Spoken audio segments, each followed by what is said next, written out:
हम शांत चित्त से और भावपूर्ण हृदय से भक्ति के लिए सज्ज बने।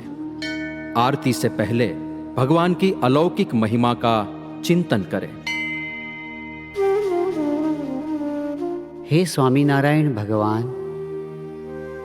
हे गुणातीतानंद स्वामी, हे प्रकट गुरु हरि महंत स्वामी महाराज, आपका अलौकिक सामर्थ्य देखते हुए, आपके दिव्य गुणों को देखते हुए हमें प्रतीति होती है कि यह सत्संग सच्चा है। हे स्वामी, आपने हमें यह सत्य समझाया है कि भगवान सर्वोपरि है, सर्वकर्ता हैं, सदा दिव्य साकार मूर्ति हैं। ऐसे स्वामीनारायण भगवान आज अक्षर ब्रह्म गुरु परंपरा द्वारा प्रकट हैं। जैसे भगवान अक्षरधाम में हैं, वैसे ही यहाँ मुझे मिले हैं। ऐसे भगवान की प्रत्यक्ष आरती करने का दिव्य अवसर मुझे मिलने वाला है, इसलिए मैं धन्य हूँ। आपकी प्राप्ति से मैं पूर्ण काम हूँ, मैं सुखी हूँ। धन्योऽस्मि पूर्णकामोऽस्मि, निष्पापो निर्भयः सुखी। अक्षर गुरु योगेन स्वामिनारायणाश्रयात्। श्री स्वामिनारायण भगवान की जय।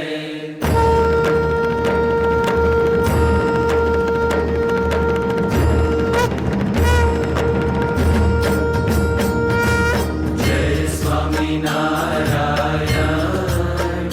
जय अक्षर पुरुषोत्तम,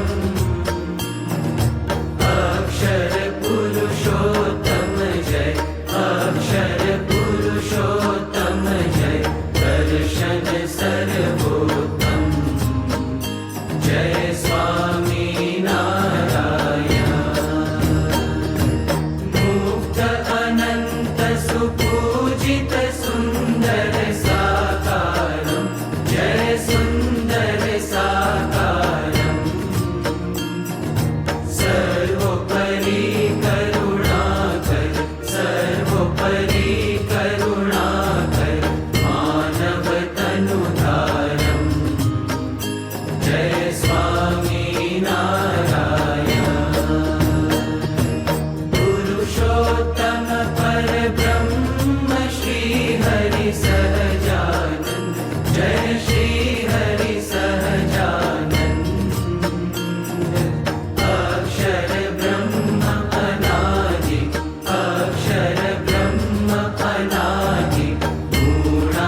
जय स्वामी नारायण।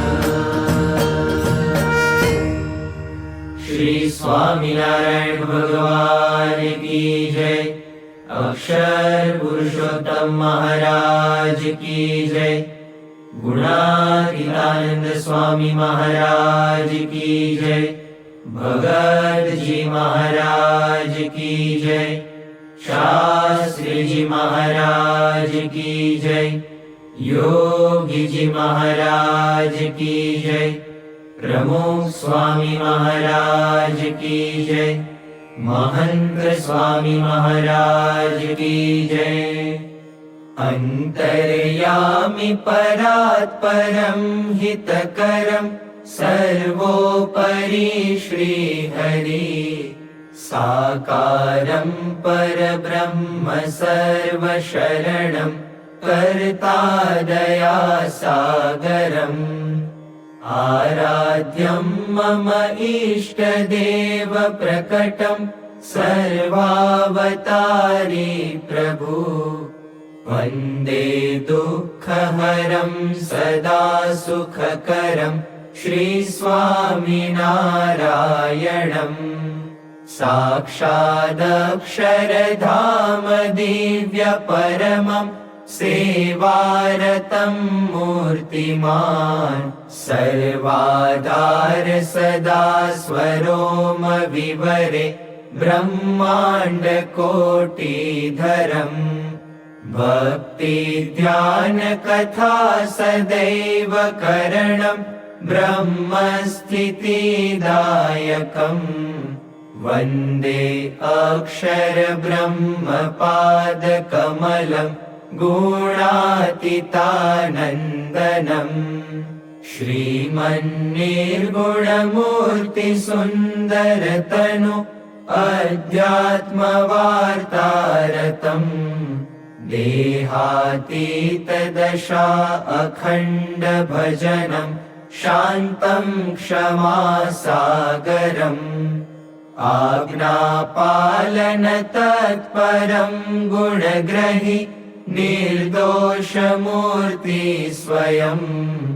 वन्दे प्रागजिभक्तपादकमलं ब्रह्मस्वरूपं गुरुम्। शुद्धोपासनमन्दिरं सुरचनं सिद्धान्तरक्षापरम्। संस्थास्थापन दिव्यकार्यकरणं सेवामयं जीवनम्। निष्ठा निर्भयता सुकष्टसहनं धैर्यं क्षमाधारणम्। शास्त्रीयज्ञपुरुषदासचरणं वन्दे प्रतापी गुरुम्। वाणी अमृतपूर्णहर्षकरणि सञ्जीवनी माधुरी।